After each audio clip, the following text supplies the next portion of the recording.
Welcome to AZ TechCast, sponsored by the Arizona Technology Council, with your hosts, Steve Zylstra and Karen Nowicki.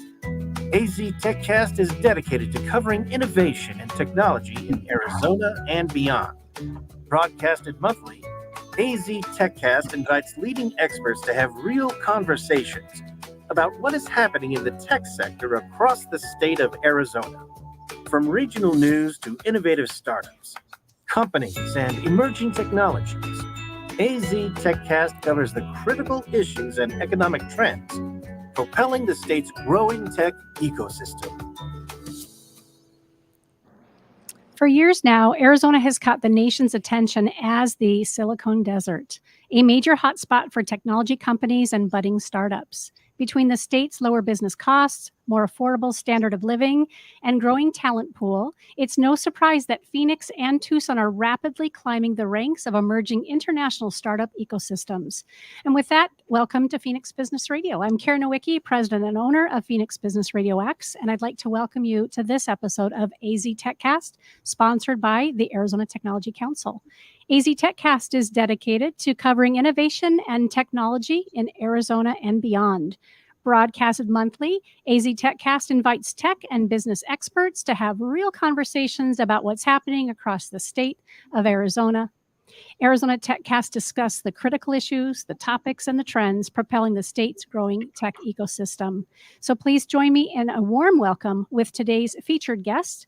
On the screen here, we have Stephanie Bermudez, founder and CEO of Startup Unidos. Welcome, Stephanie.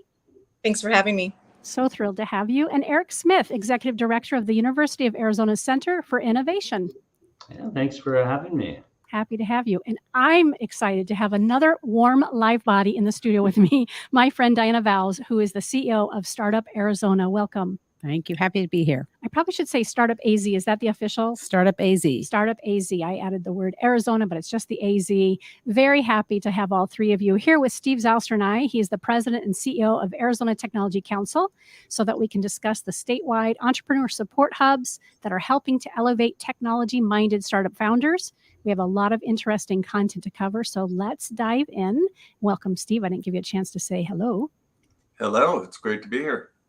So great. We always have an incredible conversation. At the end of each hour, we always find ourselves saying, we need to have you all back again for, chapter 2. And I have no doubt that this conversation will feel very similar towards the end. We'd like to start off the conversation by asking each of the speakers to briefly introduce yourselves and the role that your organization plays in the Arizona's technology ecosystem. And Stephanie, if you wouldn't mind getting started for us, and then we'll just jump around and see who's ready to follow that. Yeah, no problem. Hello, everyone. My name is Stephanie Bermudez. I'm an Ambos Nogales native. Nogales is in southern Arizona in northern Sonora, Mexico. And I'm the founder and CEO of Startup Unidos. It's a pleasure to be here with you all. Welcome. Hi, I'm Diana Vowles. I'm the CEO of Startup AZ. Startup AZ is about 7 years old now, and we work with early stage founders, bringing founders together to connect, to collaborate, to learn, build stronger companies, and pay it forward with generosity. And I'm Eric Smith. I'm the executive director of the University of Arizona Center for Innovation. We're the University of Arizona's startup incubator network, and we serve scalable science and technology ventures. We have 75 of them. Our footprint for these ventures, of course, is mostly in the state of Arizona, though we serve companies both nationally and internationally with programming, the people to execute on that programming in various spaces. And I'm Steve Zylstra, co-host today and president and CEO of the Arizona Technology Council and the SciTech Institute. We're a statewide trade association representing technology-based companies with offices in both Phoenix and Tucson. We do public policy advocacy. We do about 150 events a year. We have a number of publications, and we negotiate lower cost products and services for our members. Karen, I'll go ahead and expand a little bit more on Startup Unidos. So according to my geographic location and my native roots, The work that we focus on in the overall ecosystem building is specific to the borderlands. So we focus in Santa Cruz County and are currently on a scalable plan to service other border communities with small business services, entrepreneurial education. We also do innovative workforce development, and we offer all of our work, not just in Spanish for Hispanic communities in Southern Arizona, but we anchor everything that we do in the culture of the borderlands. So we're the borderlands amigo in the ecosystem that is supporting partners from all across the state in reaching otherwise overlooked border communities. So I'd like to start with the first question. In 1985, I think, I started a precursor to the Arizona Technology Council called the Arizona Innovation Network. And it focused initially exclusively on small businesses and entrepreneurial companies. The ecosystem for startups was pretty nascent at that point. It's changed a lot over the years. I was wondering if each of you can talk about really how it's evolved over the last 3 to 5 years. Eric, you want to start? Sure. So I'll take it back just a little bit broader in terms of the time frame, because I always consider myself an entrepreneur.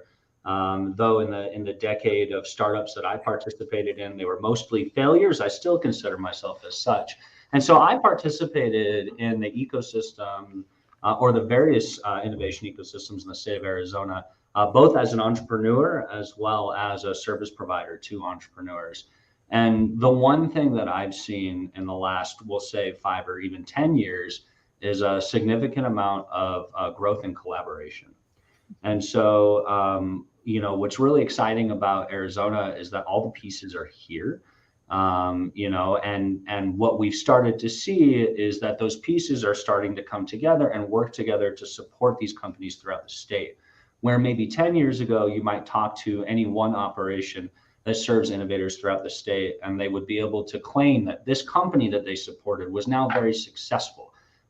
Now, if you have that conversation, it's not my operation supported this company and it's successful. It's collectively the village that is the state of Arizona and all of these operations. I know I have startups that are involved in many others' operations throughout the state. And so now we kind of have seen that, evolvement, that collaboration increase. And so now we all get to claim the success in our state. That's a great point. Diana? Yeah, I'll add to that.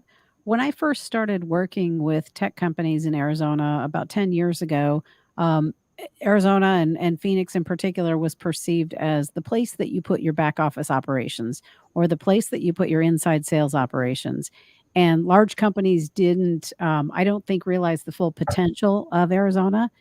What I've seen in the past 10 years is a significant change there. You've seen the engineering programs expand at the universities, and you've seen other schools come in, galvanize other tech boot camps, other players that are strengthening the talent pool, which has caused large companies to really look differently at our state. And I feel like we've grown up a little bit, and we're more of a true tech hub. So I think companies take us more seriously around the country when they're thinking about places to locate. I think startup founders have greater opportunities here now. And I would say the biggest thing that I've seen change in the past 5 years is that startup founders 5 years ago, for the most part, startup founders in Arizona were told that if you want your company to be successful and you want to raise venture capital, you need to move the company to the Bay Area or to New York or to Boston or somewhere, but not in Arizona. I've seen that change significantly, and the founders that we work with are increasingly seeing a greater percentage of their VC funding coming from Arizona. And you no longer hear VCs say, well, yeah, you have to leave Arizona to build a company, because that's just not the case anymore. I think the pandemic, as challenging as it has been on the world, I think it helped that area where people can be anywhere and can build great companies here. And we've now had 100 founders come through the Startup AZ Collective program, and the currently active ones have about 1,200 employees. They've raised $215 million in capital, and they are valued at over $1 billion. So, I mean, you've seen the numbers increase. The numbers kind of tell the story. So I've been thrilled to be here and be part of it and look forward to it continuing. I think the other piece I'll add to that is the collaboration with all the different entities. It is greater here than anywhere I've experienced. And I moved 8 times with my previous job. So I've worked in a lot of markets. I think here there is a true belief that we want to see people succeed and we don't always have to be the ones to take credit for it. It's a collaborative effort. So I would echo what Eric said on that. Stephanie, what about on the border? How have things changed over the last 3 or 5 years? I think I have an interesting story. You know, my border story and my involvement with the ecosystem spans our state. It includes our southern partners, which is the state of Sonora. And my history is actually in developing the innovation district and entrepreneurial service organization groups and programs in Tucson. That's where I started. That's where I know Eric, and where I really got an opportunity to be able to examine the revitalization of downtown Tucson and how the density there was just attractive enough. It provided all of the right ingredients to produce something really amazing that we now see in downtown Tucson, which is like the heart of our innovation. You know, tech parks are out there, but we're all connected, so that collaboration is key. And it was me working in Tucson, not in my hometown, that I discovered how important our southern partners are in the economic impact at the state level, and where I got curious enough, you know, to go back. Startup Unidos was actually born in the state of Sonora, in the capital of Sonora, from a Harvard program where we were challenged to look and examine an opportunity to strengthen the innovation ecosystem in the state of Sonora. And I stumbled upon this opportunity, and just like Arizona's economy cannot thrive without Sonora, I grabbed onto this opportunity, and there is where Startup Unidos was born. That's where we developed our program and grew from there. So when we think about innovation and ecosystem and opportunity and how we can compete, as Steve knows, because, you know, the SciTech Institute is cross-border, and as Eric knows, you know, Tech Parks and also the Center for Innovation and Startup AZ, they've all been supportive partners in our work across borders. So we understand, and this topic is not a new topic, but what we have to offer is that we are organized to do the work. So I came across too many frustrations where all of the ideas were already outlined. These conversations had been thriving in rich circles for many years, but why wasn't the work being done? Familiar, right? Sounds super familiar to all of us. We all sit in those circles. We all know exactly what is needed, but sometimes we're held by so many factors. You know, it could be red tape, it could be funding, it could be a combination of both, and many other things. So Startup Unidos, where the role that we play is in that intermediate. Like, we are the doers. We are that connective tissue. We are the boots on the ground. We are, making sure that we supply the information to those decision makers at the state level, across both states, so that they truly can examine and, you know, move forward as a region, as a mega region, which is truly what we are. So, you know, I wouldn't have wanted such a transformation to happen, a technological transformation to happen thanks to COVID, but it has. A lot of communities, rural and beyond, at all levels of society, we've been forced to adopt technology and become users of technology. And one thing that I know for certain is that once you see how technology can work for you and solve everyday challenges for you, you are more likely to adopt technology as a solution for yourself and see yourself as a creator of technology.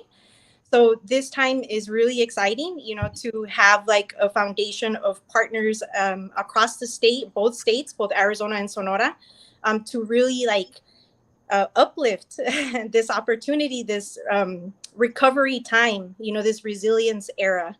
And that's really in the space in which I work. Like, I don't work with a lot of high tech companies, although I know them and I can absolutely connect to them. But I work with at the idea stage. I work with people who are practicing seeing themselves as solution makers, and I work with a lot of small businesses in recovering from the impacts of COVID. And because of COVID, there's also funding on the table now. So we're able to play in ways that we hadn't before. Like, those ideas that we have been dreaming for, we wouldn't have dreamt them in this way, of course. But now we can act on them. Now we can practice what we preach. And a lot of what was being preached is reaching marginalized communities, overlooked communities, Hispanic communities. And I'm right here. I'm right here, working with partners, with academia, with government, with grassroots organizations, as that bridge, as that connective tissue, to start a conversation and mobilize more people to adopt technology and see themselves as those change makers, right? And join the ecosystem and feel like they're welcome and they have a place in it. So it's not easy work, but it's certainly work that's worth doing. Thank you, Stephanie. And thank you for mentioning the SciTech Institute. As you know, we have our Chief Science Officers program in Sonora. We have dozens and dozens of Chief Science Officers. And we want to do a cross-border SciTech festival as well. So we'll have to collaborate with you on that. A lot has changed, as we have discussed in the startup ecosystem here in Arizona. For instance, for most of my time in Arizona, one of the major issues was there wasn't enough funding, right? As Diana suggested, and now more companies are being funded here in Arizona. And there was almost $2 billion of venture investment in 2021. What are some of the other barriers that some of the entrepreneurial companies face here in Arizona, like capital formation and things of that sort? Diana, you want to start? Yeah, from my standpoint, I mentioned the pandemic was helpful to Arizona in many ways. For early stage tech companies who are trying to recruit really strong talent, that's sometimes a double-edged sword. On one hand, you can live in Arizona and work from anywhere. On the other hand, in the companies that are in Arizona, these early stage founders now have a lot more competition because the people that they may have been able to get to have opportunities to work for companies and, again, work remotely, work from anywhere. So I think in the tech space, the talent acquisition challenge is probably the biggest one. And the crazy market situation that we've had for the past 12 to 18 months has caused venture funding to increase in tech companies, and it's also raised the salaries. So the talent equation, it's gotten more expensive for founders to find really good talent, and the talent can work from anywhere. So the talent is in the driver's seat right now, but that's a big challenge. What about in Southern Arizona or across the state, Eric? Yeah, it's interesting. So I would say that the challenges that we see with the startup companies that we have in Arizona are probably not Arizona unique challenges. They're more challenges no matter what state that you're in. But I'll try to mention something that's probably more recently relevant and something that I found fascinating as we were helping our startups kind of go over the last couple of years. And one of the things that specifically the founders of scalable science and technology startups have found over the last couple of years is that, yes, to Stephanie's point, there's a lot of money coming down. There's a lot of support, and thankfully there's a lot of support for small businesses. The difference, and where we find with our startups, the scalable science and technology startups, the challenge with them is, compared to maybe a restaurant or a retail store, they often don't have assets or employee payrolls. It's co-founders. They're on operating agreements and for equity in the company. They're eating ramen, right? Doing all the great things that we love to read about. But that also means that they don't have the collateral to back up traditional loans.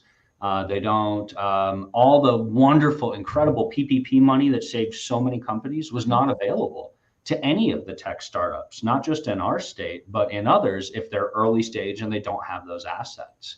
And so for us, we've seen this as a major challenge for our startups.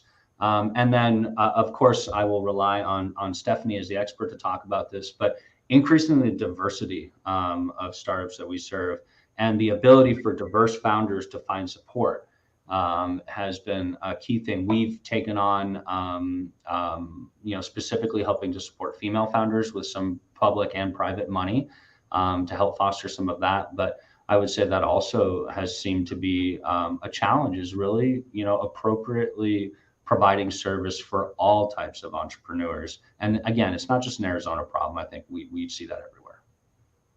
Stephanie, anything to add to that? Yeah, I do. It's like, oh, yes. So different challenges require creative solutions, and the current channels that we have when it comes to access to capital, they're not that creative, and they're not that accessible, and we know that. It doesn't take me to say that. There's plenty of information out there pointing at how we're not doing enough in in bringing diverse founders to the table, and we're doing less in really dissecting what the issue could be, because I think the climate out there is scary and nobody wants to do the wrong thing, but we have to do better. So we have to have more conversations if we really want to resolve for that and bring more people who are facing the issue to the table. And as a person of color myself, and somebody who is already rooted into the ecosystem in unfolding Startup O'Neill's, I had quite a challenge, like in looking for support capital.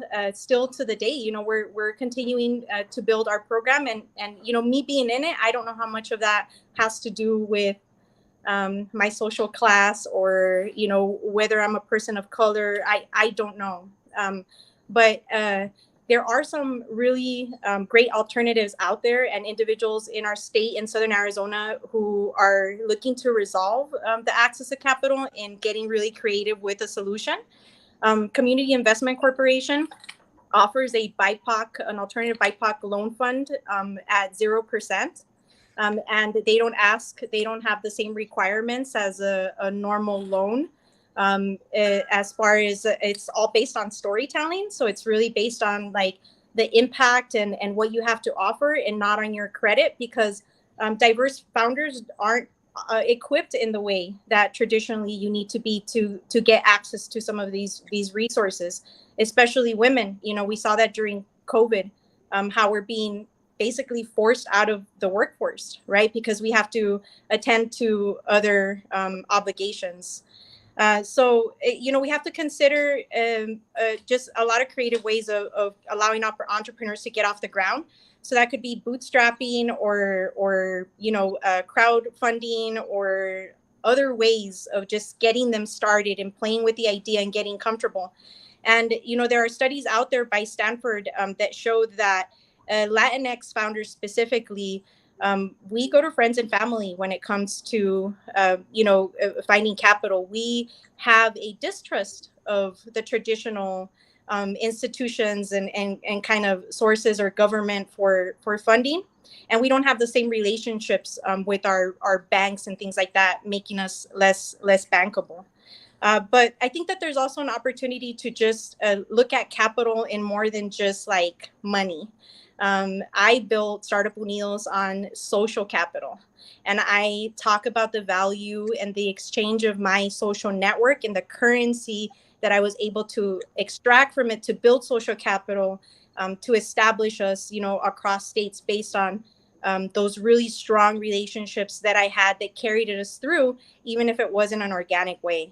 So we just, we got to get creative, right? And COVID has everybody ready, I think, just like pumped, eager, and we have the resources, or better access to those resources to make it possible. So we're on the right path. We've all had a wake-up call, and this is our chance. Like, I think that the money that's on the table right now is the right kind of money that we're going to see have an impact for the next 50 years. So no pressure to everybody in this circle. Right. Hey, I would like to continue this conversation around barriers and challenges and how your organizations are solving these problems, what you're doing to address it. But if we could, let's break for just a moment for our first shout out to one of our sponsors, and then we'll come back to hearing from both Eric and Diana as well. We want to thank Arizona Commerce Authority, who is AZ TechCast 2022 Innovation Sponsor. The Arizona Commerce Authority is the state's leading economic development organization with a streamlined mission to grow and strengthen Arizona's economy. Let's hear from them for just a moment. Our streamlined pro-business approach helps you achieve more by putting less between you and future success. Less red tape, lower taxes, less distance separating you from the tech leaders of tomorrow. This innovative ecosystem will supply your business with tools and resources to compete in the 21st century and beyond. But your future is more than just business success. In Arizona, the lifestyle you want is at your fingertips. Explore cities known for their Southwest heritage and modern vision. Enjoy beautiful scenery and endless outdoor activities on land, water, or snow. And if you're looking for a little friendly competition, we've got plenty of teams to choose from. With constant sunshine, vibrant culture, and natural wonder, Arizona provides a style of living that's entirely unique. People from all over the world call our state home. From student leaders who fill the classrooms of our top-ranked universities, to a skilled and abundant workforce that's ready for what's next. To the neighbors, friends, and peers we interact with daily, Arizonans are united by a pioneering spirit that moves us forward. So as you look to the future, know that it's filled with the perfect balance of innovation and high-quality living that makes life better here.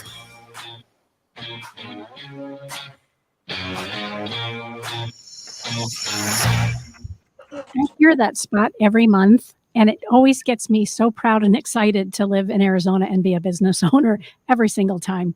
Love it. So I know Stephanie each of you spoke to the barriers, and then Stephanie spoke a little bit about, kind of what your organization is doing to meet those challenges.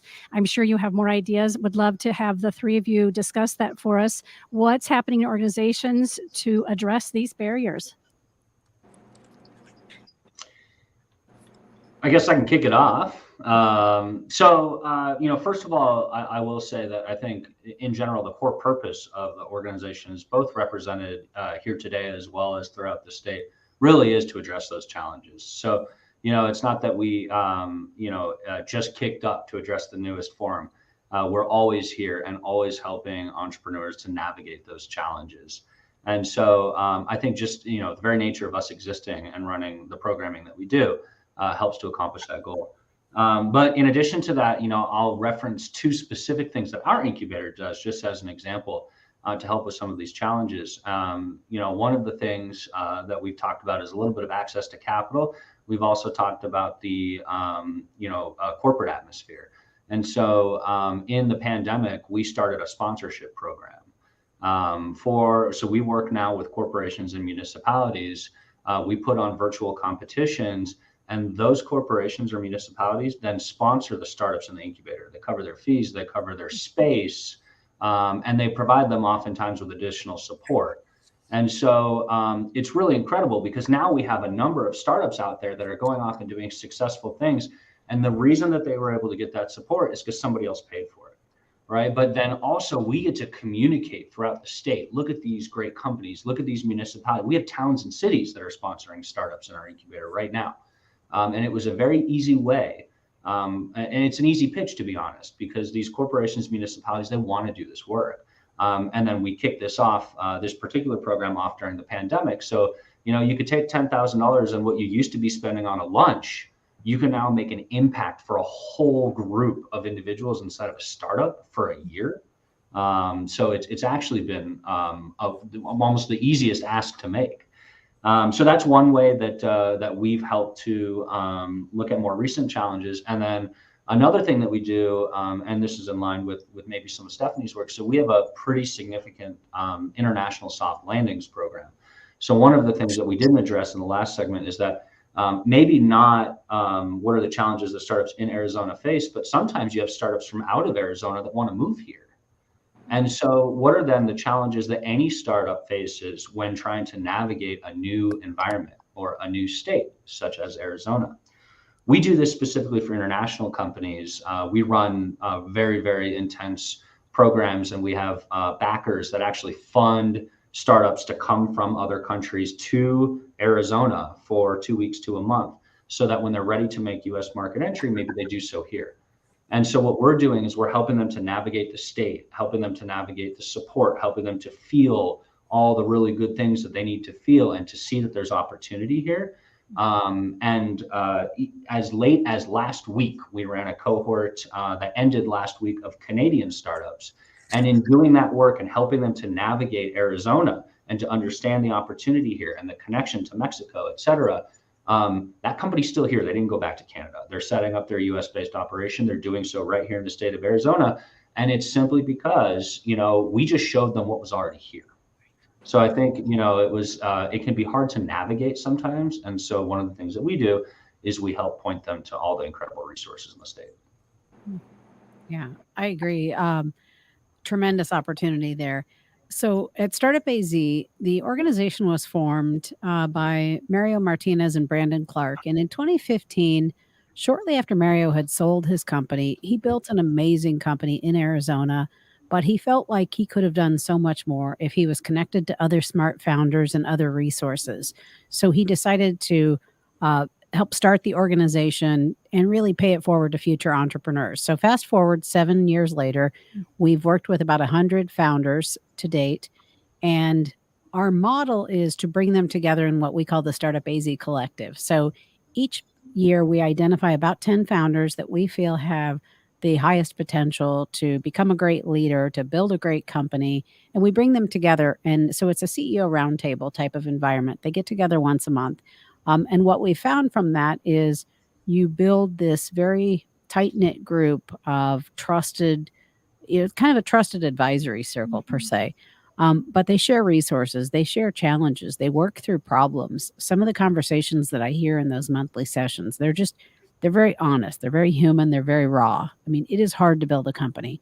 And so if you can be surrounded by people who are going to support you in doing that, challenge you when you're not fulfilling your potential, push back, ask questions, but be there to support you.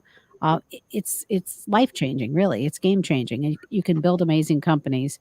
And what we've done in the past year is, in order to help with the talent challenges, we asked the question. So the original question Mario asked was, could he be better if he was better connected to other founders and other resources? So the question that we've asked in this past year is, can we help these founders become even better, build stronger companies by helping the leaders that support those founders? So the functional leaders within each of the Startup AZ companies. So we started a program here called Key Leaders, and we bring them together quarterly. And it's the heads of, we started with the heads of people and talent. And it was kind of an experiment because if you think about it, we're bringing together the heads of talent and people for these fast-paced, high-growth, high-potential startups. They're all competing for the same talent pool. So the question was, would they really talk to each other, or would this be a huge failure? What we found is we had about 15 of them participate, and we've done this now 3 times, and they've raved about the program, and they love being connected to other leaders going through similar challenges. So we feel like we're now taking the organization to the next level, kind of building the next tier of leaders to help our CEOs become even better, build stronger companies. And one little story I want to share with that, one of the thoughts was, there's obviously you're competing for the same talent pool, but you're going through the same challenges, and you can help and support each other. And what we did is we helped equip them with a way that if I'm company A, I've got a fantastic company, I'm hiring a key position in my company, and I can only hire one person for it. But candidate number 2 or candidate number 3 were awesome. And I hate to say no to that candidate, but I don't have a job for them. Well, we've created a way to hand those candidates off to the other companies. So the thinking is, if I can't hire you, I really want you to land at a good company. And if you think about that experience from the candidate perspective, you walk away from it not feeling like, well, I'm a loser because I didn't get the job. You're like, okay, this company really was impressed with me. They're not just feeding me a line because they're introducing me to another amazing company. So I think it's a win-win. And who knows, going forward, that candidate may down the road go back to work for company A. But what a difference in experience from a candidate perspective versus just being said, sorry, you didn't get the job. So we're starting to see things like that happen, and I think that's powerful, and I can't wait to see where it goes. It's all about asking the right questions. You articulated it really well, but it's inherent in everything that each of you have said, right? It's the set of questions that we're asking and continuing to retool them so that we can make stronger relationships, find the financing, and build those bridges. Steve, before we move on to the next question, is there something specifically that I'm not aware of that AZ Tech Council is doing as well to support innovation and the smaller startups? I know your reach is so wide and so broad, but is there something AZ Tech Council is doing as well that comes to mind as we look at these barriers? Well, 85% of our members are small businesses, and many of them are startups. So while all the big companies are members, 97% of all businesses in Arizona are small businesses. One of the things that we do is through our programming, our events. We do over 100 events a year, and it both educates and connects founders and leaders in various organizations. But one of the really critical things, Diana and I have spoke about this recently, is that we sort of pool the influence of our members and provide lower cost products and services. So we have an association health plan. And so the Tech Council acts like it's Intel and is able to negotiate much lower costs for medical, dental, vision, life, disability, all of those kinds of things. And our program is with the best, Blue Cross Blue Shield of Arizona. We also run a 401k program with the two biggest in the industry, UBS and Empower. And even if you only had 3 employees or 5 employees or 10 employees, you could offer a 401k. And as Diana spoke earlier, it's tough finding talent right now, and particularly for entrepreneurial companies. And you've got to offer them all the same benefits they could get if they were working for a large company. So we help facilitate that through some of our programs. So good. Next question I have, we sort of touched on this at the beginning. Has the ecosystem, the startup ecosystem, improved and sort of paving the way for more diverse founders, mentors, investors? We're in a time where the business sector especially is really focusing more intensely on diversity, equity, and inclusion than I ever have seen in my lifetime. It's really game changing, I think. And is that happening in the startup ecosystem as well? Who wants to take that first? I'll take it. Stephanie go first. Yes. Yeah, I'll take it on. Yeah, absolutely. I think that there are a lot of efforts, some intentional, others forced, and sometimes you can tell the difference, but not always. And that's a dangerous place because we're doing what we're told and not really resolving for the greater issues. I think that there is a lot to examine yet. Yes, we've taken more responsibility, but have we washed our hands and figured it out? We're very far away from that. Not just as a state, as a nation, as a planet, for that matter. But we do have a bonded understanding is that we know that we have to do better, and we are all making a collective effort, and we do understand the issues, and we're being intentional. We lost your voice, Stephanie. Yeah, Stephanie, we lost your voice, Stephanie. Can you hear us? I don't know that she can hear us. Yeah. We can't. Well, she's getting her audio readjusted. Either Eric or Diana, you want to speak to that? Yeah, I can. In just saying that, first and foremost, I personally rely on the expertise of folks like Stephanie and people who are out there doing such incredible work. I mean, she referenced the Community Investment Corporation's BIPOC Loan Fund. I mean, not only is that an opportunity for BIPOC founders, but it's BIPOC community managed. I mean, how incredible is that? And how do we take that and make that kind of stuff bigger? Because Stephanie's right. We are so far from being able to do this. And two things that I'll mention. One, what we have to be careful about is that all this additional federal money coming down to organizations like ours to support startups all have a diversity and inclusion component to them. And we run the risk of organizations, including that for the sake of getting money, compared to being very intentional about how they actually create long-term success for diverse founders. And so, we're very, we pay a lot of attention to that and rely on partners who do this work extensively to tell us what to do. But one area that we've picked to really focus on is women-led companies and female entrepreneurs. So if you think about it, I believe, and you can back me up or send me an email afterwards and tell me that my data is wrong, but I believe about 1.5% of the venture funding that goes to startup companies goes to women-led companies.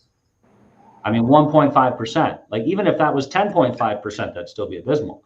And on top of that, so then one of the things that you think about is then how do we increase that? We'll give them more support, right? But then you look at incubators like mine, and the statistic across the nation is that 6% of the founders that they serve are female, right? Are women-led companies, 6%.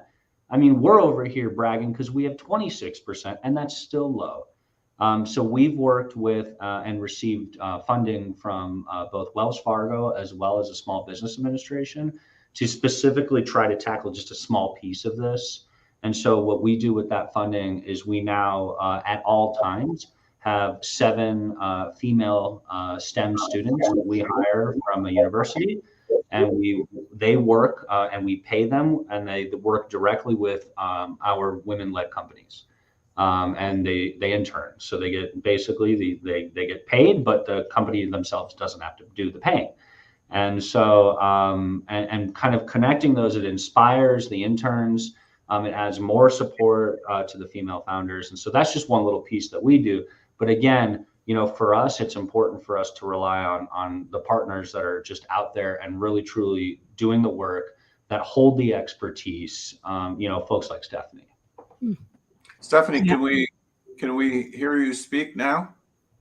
Can you? I hope so. Yes. Awesome.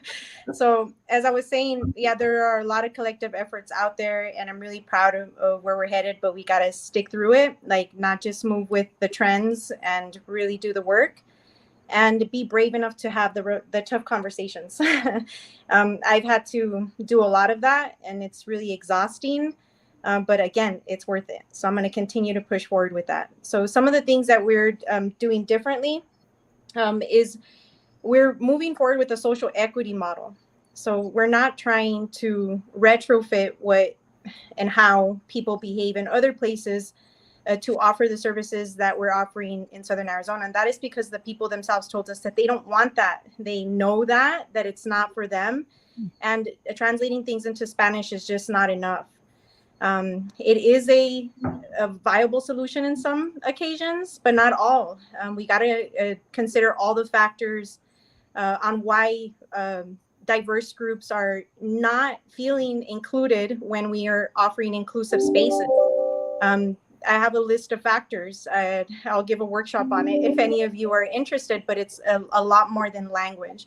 And it's why the services that we deliver are culturally anchored, because on our social equity model that's based on asking and then delivering based on what we are told is needed, we have been told that it's the reason why there's perceived barriers of participation is because they don't see themselves in the audience. They don't see themselves in the stories. They don't see themselves in the social class that's there, in the trends and how you dress, how you speak. We take a lot of things for granted, and we're changing it up. We're truly taking the time to not retrofit programs and design them according to what is needed to really redefine like what startup culture could mean for the borderlands, for Hispanic people, designed by us here, for us here. And we have a lot to learn, but also a lot to share with all of our partners across the state. With all intention, I kicked off Startup Unidos in Nogales because this is the place where people say there's nothing and it can't be done. So we already know that it's possible in Phoenix and Tucson and Hermosillo. So if I could do it in Nogales, then it's certainly possible anywhere else. So that's the reason why we started here. And that helps with the talent, because if we think that talent is tough now, it's only going to get tougher. There are so many challenges that that we have ahead of us when it comes to talent, and or really just jobs in general.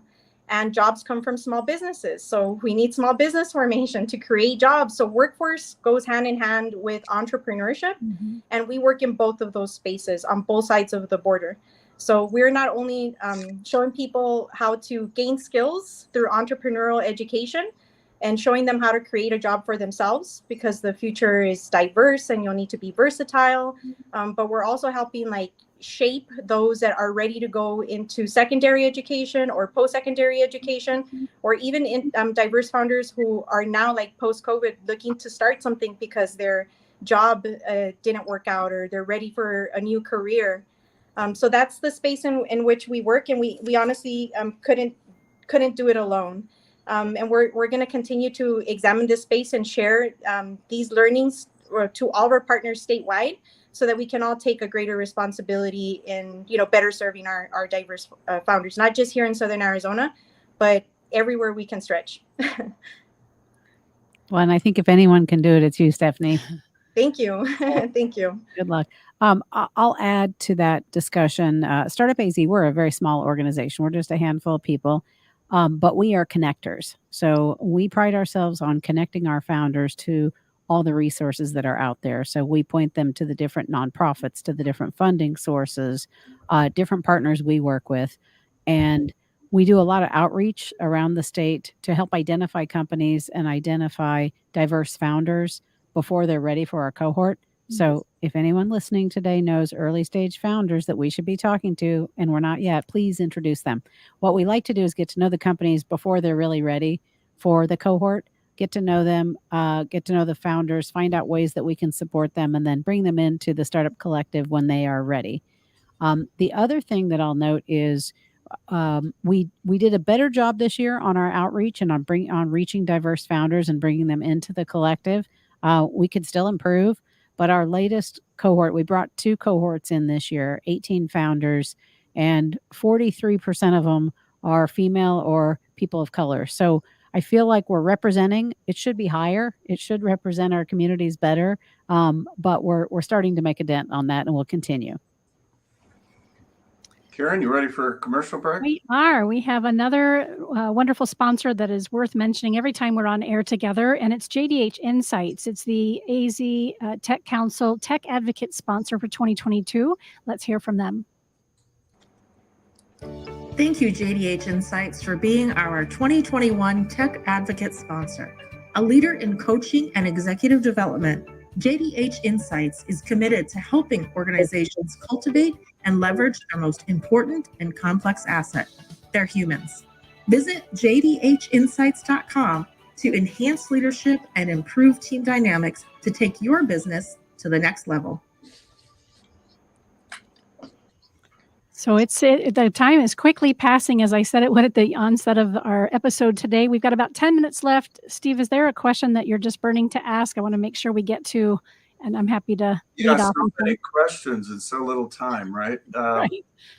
I would like to ask each of you, what do you think is particularly attractive about Arizona to entrepreneurs? What are the characteristics of our startup ecosystem that makes it superior? Or on the other side, what makes it more difficult? I'll jump in on one of the positive fronts.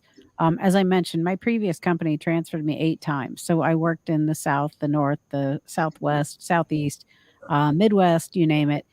What I have found in Arizona is there is a different accessibility to leadership and to the startup community.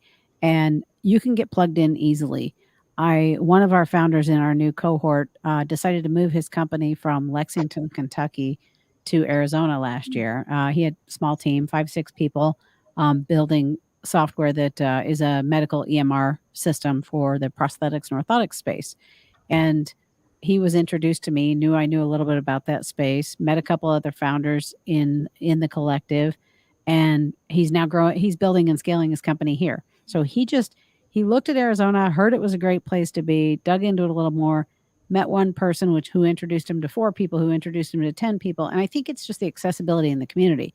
And he's already had conversations with 6 venture capital groups in Arizona, and that you just can't get plugged in as fast other places I've found than you can here. So I think we still kind of have the underdog mentality. We want to see people succeed. We want to see Arizona continue to grow. So that's been my experience. I love this question because I like to consider myself like our state's biggest cheerleader. So I look at it in 2 ways. First of all, there's the pretty obvious and standard aspects of Arizona that we all love to talk about. You have a lower cost of living, but easy and quick access to the Intermountain West, Texas, Los Angeles, quick flights away. If you want to manufacture or have any interaction with Mexico, here's the place to be, right? Come to Arizona, talk to Stephanie, engage with us, right? So there's all those normal pieces. I don't think that all of those things necessarily contributed to the number I'm about to give you, which is that in total, and I had to look this up to make sure I'm accurate, 9 companies have physically moved to Tucson, Arizona, to be in our incubator. And I don't think it's because of everything I mentioned earlier. And they're from markets such as Pittsburgh, the Bay Area, San Diego, LA, Chicago. Some of them are international. I referenced one that happened last week. A few months ago, we had a company move here from Saudi Arabia and raise $18.5 million. I mean, you don't hear necessarily these stories because they're not the biggest companies moving to Arizona, but they're coming here. And what I'm gathering when we talk with them, why did you come here? Right? It's not that Arizona had a bigger business opportunity, though arguably these days we certainly represent that. It's because of the people. So of all the things I just said, it's because they felt a warm reception from the leaders in the communities of Arizona, period. They knew that if they were to come to Arizona, they can ask somebody for something and either they're going to get it or they're going to introduce them to somebody else. And that's why I believe 9 companies have moved to our incubator here in Tucson since 2019. I love that. That's how we started the conversation, right? It's those connections and those introductions and knowing that we are an ecosystem that all of you have been supporting to have people want to come and stay. Stephanie, how about you? We're a state of innovation. Really, we're a region of innovation in Phoenix and Tucson and the borderlands. We offer something really unique that isn't available anywhere else because of our relationship to Mexico. We can get super creative with our solution making here in our state. Because we have strong, responsible leaders that are actively looking to make a change, but also just because of where we are geographically. When it comes to the conversation of talent, we're not limited by just hiring talent locally. Although hiring talent locally is excellent for anybody that's looking to grow in the state, because this area, along with our 4 bordering states, encompass 50% of all Hispanics in the United States. So if you're looking to diversify your company and get access to diverse talent, you want to be in Arizona. You want to be in this region. If you're looking for creative solutions or just to be innovative, basically in your process or in your supply chain, we live in a maker region. We have unique offerings on how our supply chain works and our dependency, across both states, which gives you access to manufacturing, to aerospace, to so many different types of industries that are out there and are innovative, but maybe you're not considering would be available here in the way that it is like across 2 states. So it's also a really great place to visit. There's good food here. There's a lot to do. There's history, there's soul, and there's also urban. You have access to the urban lifestyle. So if you are curious and want to be out there exploring, we're not a far distance from each other. I'm in Phoenix in 2.5 hours, from the border, in Tucson in 45 minutes. And we really lend ourselves to participate across each other's networks, right? And building opportunities to develop a greater support system for anybody that wants to participate here in our state. And, as I said, we built something where we're wanting to do more and carry those conversations with how we can do more in innovation and create more programs and systems to have more infrastructure on how we work with one another, with our neighbors in Sonora. So you'll hear more about that in the future. But yeah, that's all for now. Can I add one more thing here? Yeah. Sure. One thing that's particularly exciting to me is where we're going, and we are starting to see, I think we're growing as an ecosystem and starting to see successful founders paying it forward and building other great companies. So there's been some recent examples, but I'm super excited to see the folks that have come out of successful companies like WebPT, Infusionsoft, Campus Logic. Those companies are growing and scaling and exiting, and those founders are staying here and they're reinvesting in the community. So I have the opportunity to work with some of those folks every day. I couldn't be more excited, particularly people like Hamid Shojai and Greg Scoresby, who both sold companies in the past year and a half, and are reinvesting. Greg, who's our board chair at Startup AZ, so I get to see him a lot. I'm like, all right, what's next, Greg? You sold Campus Logic, you built it up for 10 years, amazing success. What's next? And he said, I want to be the most impactful investor in Arizona. And I love that. He's looking at what can he do now. So I think he officially exited a few months ago and maybe has invested in like 4 companies already since then. So he's putting his money where his mouth is, and that makes me excited for Arizona's future. And I hear a challenge there. Like, who else wants to have that? So, I mean, the collective challenge, I think, for Greg here is for him to invest in not just women, but Latinas who start 6 times more business than any other person. So that's the challenge for Greg. Yeah, raise the bar. Absolutely. Steve. Yeah. Karen, one thing I wanted to add when you asked earlier about what does the Tech Council do for startups, I completely forgot. So we do advocacy and legislation, and we originally helped create the angel investment tax credit and then extended it for 10 years last session. We also created a refundable R&D tax credit for early stage companies. So even if they don't have tax burden, they can take advantage of their R&D tax credit. So we do things in the legislative advocacy environment as well. And I think we're probably out of time. We are. And I wanted to, if you can do a lightning, and maybe Diana already just spoke to this.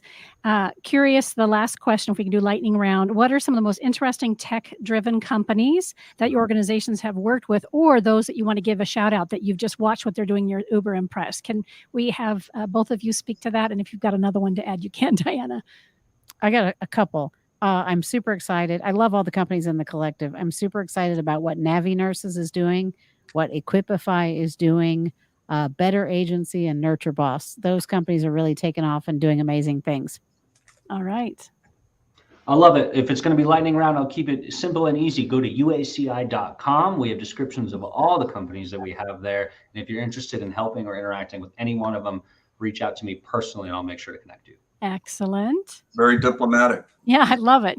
Stephanie, how about you? I will pitch 2 border youth startups here in Nogales. One of them who is looking to rescue street dogs called Ayu Dog. That's a tech company that's looking to get them off the streets, where 80% of all street dogs, of all dogs, are on the street. And also No Gecko, which is diverting produce waste from the local landfill and turning it into a commercial product, a health and beauty product. Both encompassing technology that are right here from the borderlands. Excellent. Perfect.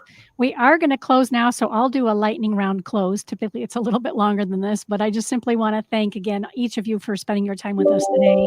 In addition to Arizona Commerce Authority and JDH Insights, if you're interested in being a podcast participant or sponsor for the Council's AZ TechCast, then please contact marketing at aztechcouncil.org to learn more about the opportunities to further position you as a tech expert, influencer, and innovator. Again, I'm Karen Nowicki. Thank you so much for joining us on AZ TechCast. Thank you for joining us for this episode of AZ TechCast with Arizona Technology Council, featuring leading tech and business experts that help influence and shape our great state and the industries they serve.